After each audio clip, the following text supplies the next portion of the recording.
est-ce que dans la façon de faire d'Emmanuel Macron, vous pensez que sur des questions qui vous sont chères, notamment sur la question des droits de l'homme, est-ce que vous êtes satisfait? Jusqu'à présent, non. C'est-à-dire, je vois un gros décalage entre, disons, le discours qu'il a tenu face au président turc Erdogan, en soulignant l'attachement de la France aux valeurs des droits de l'homme, au rôle des défenseurs des droits de l'homme, de l'état de droit, des journalistes, des avocats. Et quand il est en visite en Chine ou en préparation pour une visite en Chine, on entend soudain plus du tout ce discours. Ce qui, je crois, atteint un peu la crédibilité de la France sur sa position dans la scène internationale comme pays qui est attaché et défenseur des droits de l'homme.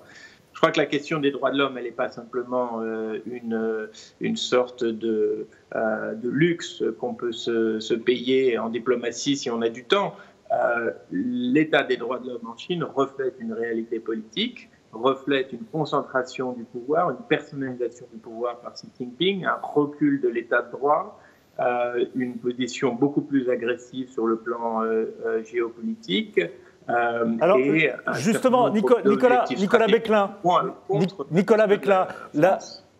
Bequelin, l'Élysée assure en privé que la question des droits de l'homme est abordée au cours de ses voyages, mais pas publiquement, et c'est une question d'efficacité.